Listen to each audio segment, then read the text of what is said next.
I think the storms, you're right. I had a thought when you were mentioning the fact that they're there, they're going to come. And I had mentioned a couple weeks ago, I was in this mental metaphor of the two builders, the dude who built his house on the sand and the storm came. And I had a flash of insight that I am a cat who, after a storm, I was not relocating my site.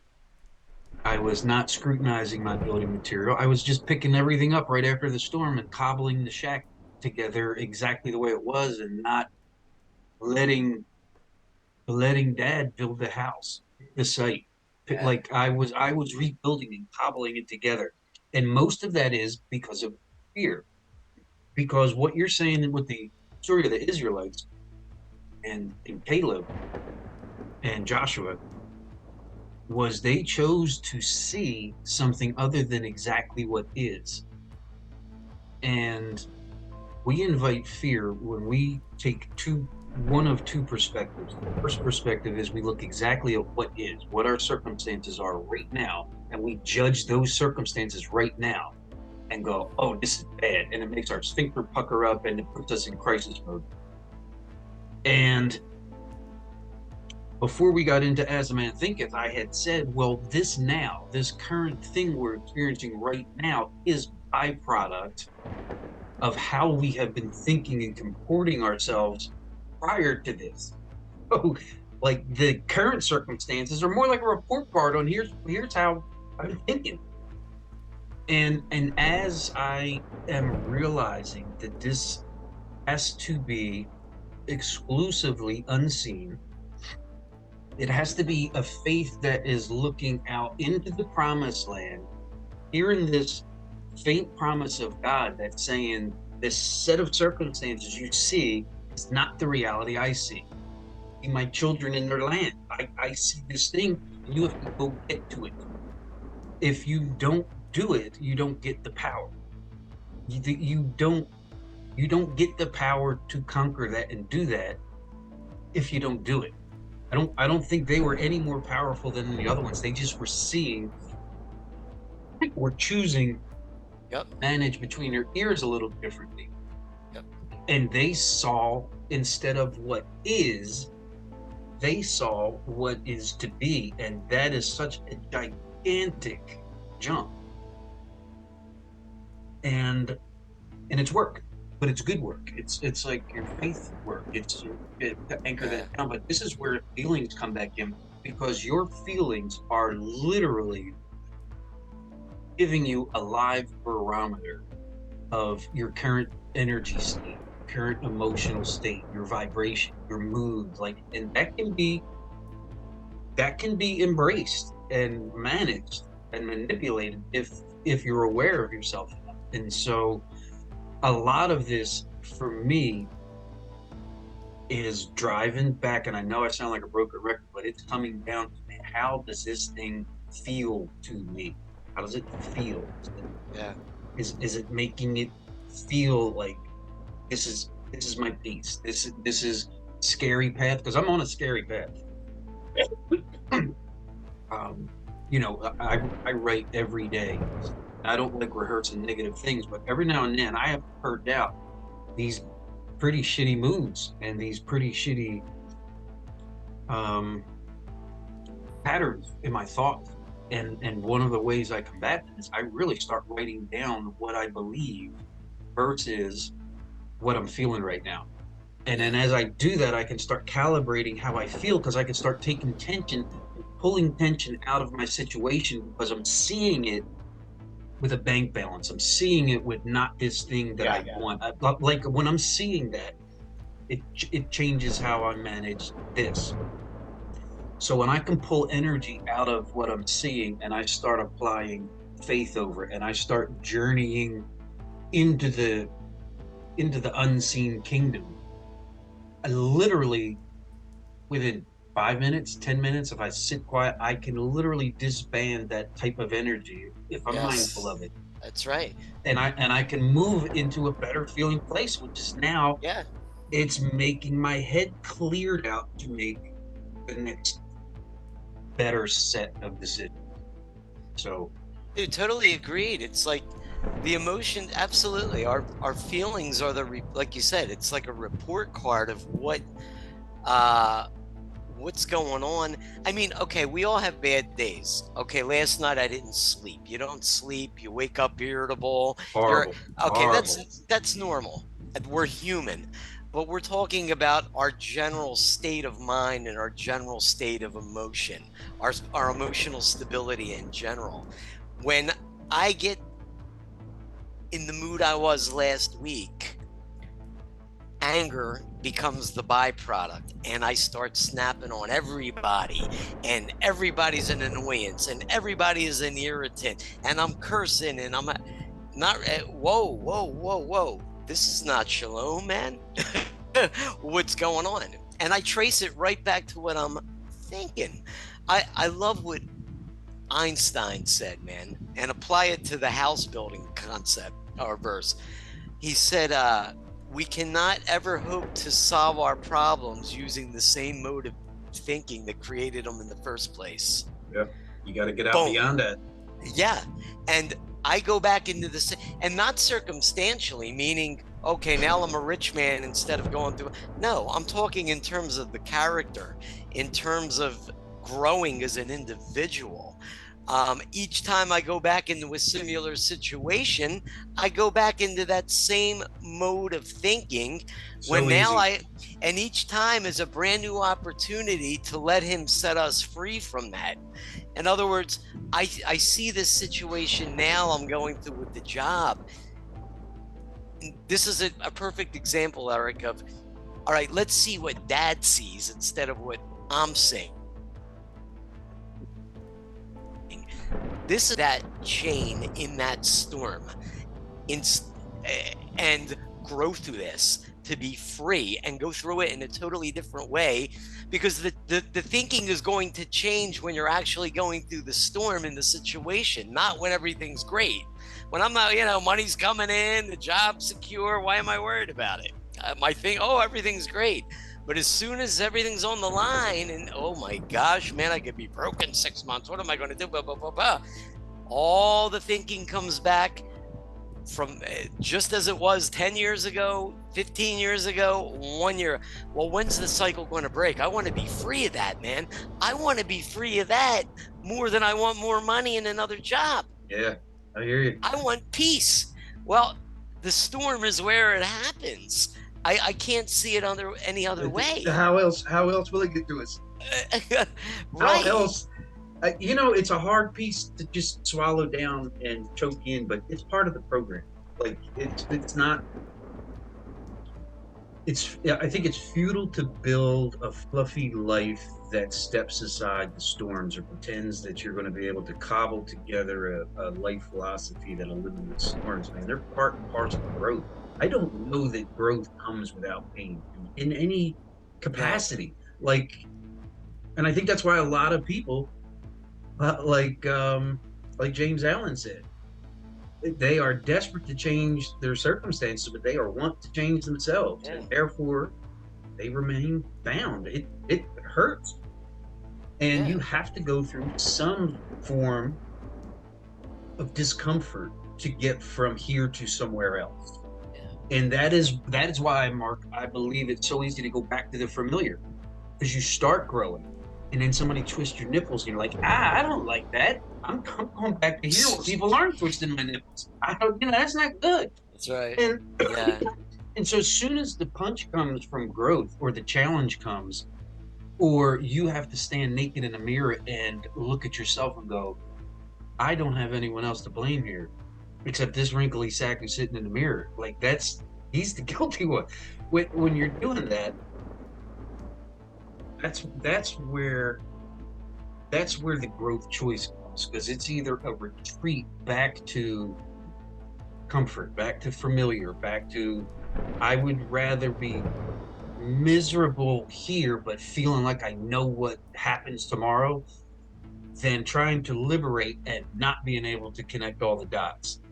That's a different understanding of who your shepherd is. Like, it's a different thing. dude. And it gets called out even after you make the decision. Like I made the decision. My training for this sales thing was delayed by a week, so now I'm going like, well, now I got 2 weeks. Probably going to need another 2 weeks to get sales and money in the pipeline. So now I'm going, can I make the jump for a month? And all of a sudden, I started trying to connect dots that he's not asked me to connect. He hasn't asked me to do that. He's asked me to be on this path. I served that other company well. I finished up what I said I would do. The timing just worked out to where there's this little gap.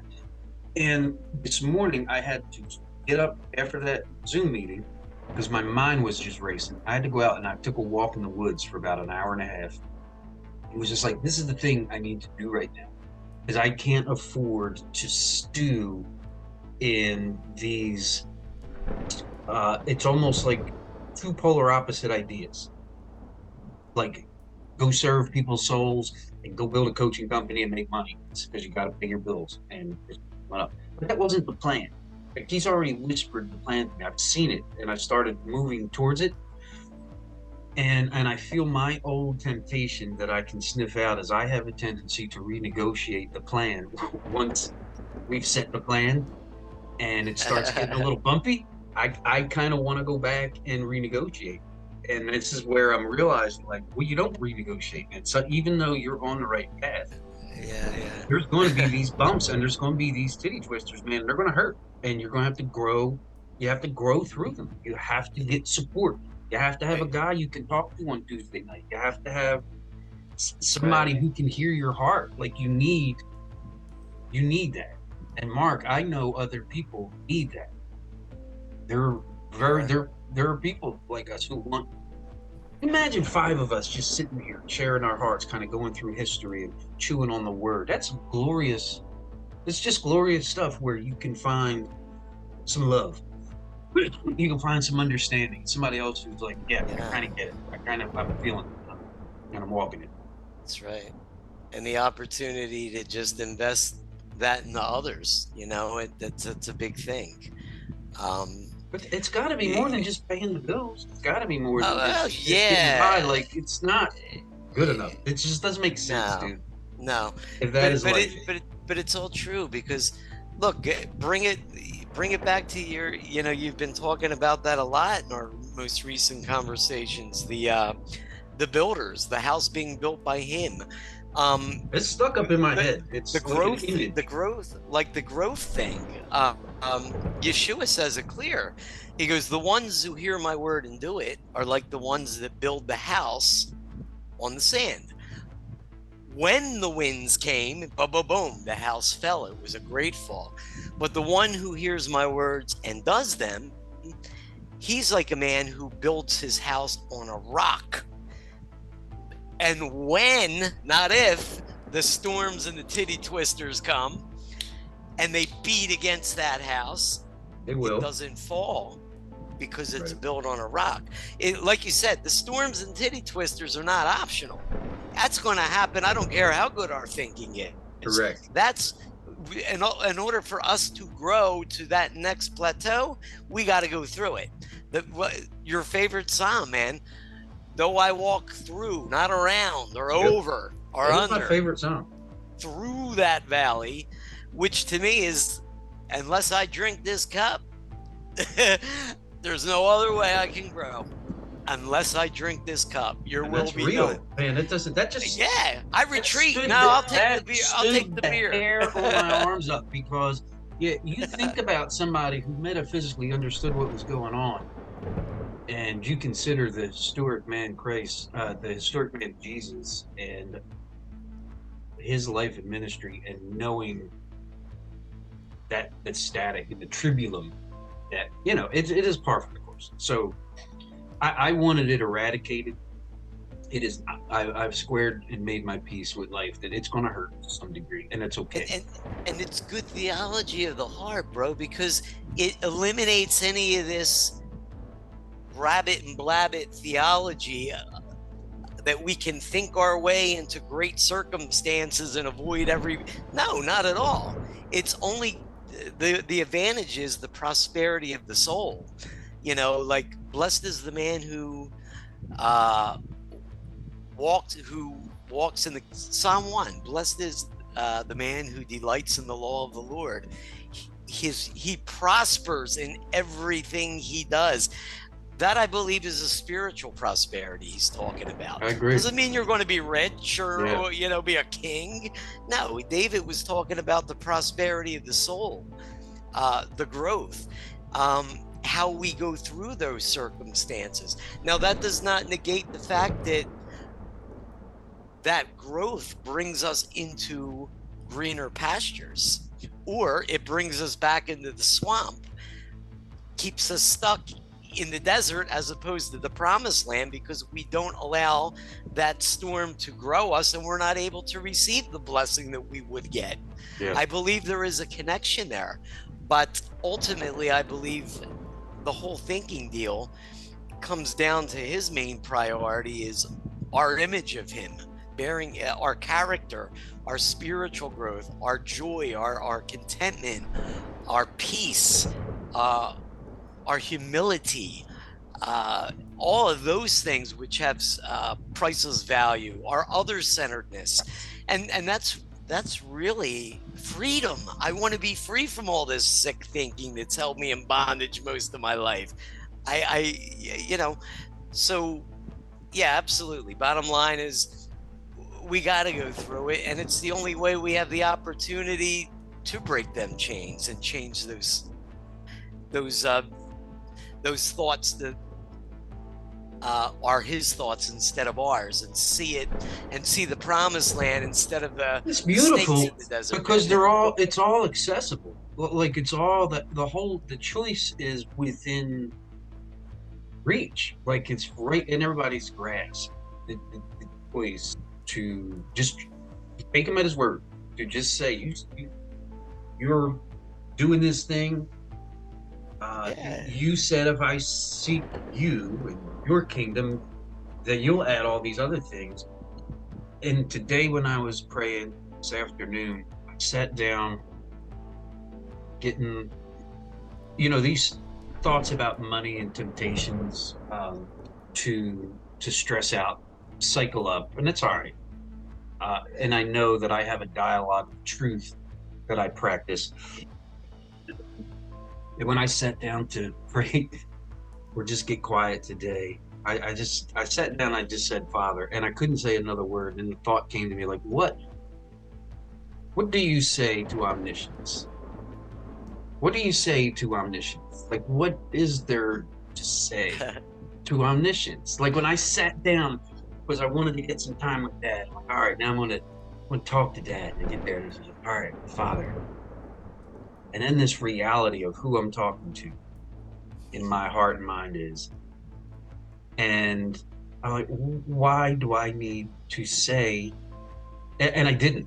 I just stopped. There was no words. There was no beseechings. There was no beggings. There was no pleadings. There was no supplications. There was no gratitude.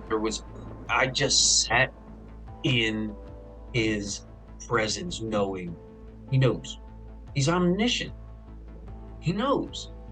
And I'm telling you, all the other crap that was just constantly, it just was like, it just diffused, because that was the truth that kind of quailed that little shitstorm that was building. Is there is nothing going on here that's outside of his purview. There's nothing I need to update him on. There's no gratitude in my heart that he's not already aware of. Like there's omniscience has to mean something, and the more I told you this, when I start getting a little funky, I go back to who he is, and I anchor on omnipotence and omniscience and omnipresence. That cures shit. It cures. It's who he is. And the only time I get really, really out of my skis is when I forget it's. Yes, dude. When I be reminded, or I'm just choosing not to believe it, or I think for somehow like this time he's not going to come through. Like it's a silly thing to think about, but when we're in it, it's a very emotional thing, and it becomes very, very real. Dude, it's huge. when like last week when you were rehearsing your 10th chapter, it reminded me of when I make some decisions and I rehearse my bankruptcy, when I rehearse having to shut down a church, when I rehearse having to close down a school, when I look back in the rearview mirror and go, dude, you got a resume of fuck soup back here. Like that's it looks bad. When, but and when I rehearse that, dude, I get all of the witness I need to endorse my perception of this is what is. And it keeps that fear really anchored because it's as real as Yeah. it Oh was back man. then. It is really training my heart to practice this story that's unfolding, that's really hasn't even been fully scratched out yet. And I feel like Right. Dad is putting the pen in my hand and putting the pen in your hand and going, let's go ahead and write another chapter. Let's go put something down here. Like I think there's that freedom to write another chapter. Let's think into what we're becoming instead of rehearsing this Well, tragedy. What happened? Like it happened. And there was growth that came out of it. And there was a lot of pain that came out of it. And there was change that came out of it. Good. Leave that. Um, and it is the tragedy of rehearsing the past versus this new discipline of rehearsing this better sense that we can walk into.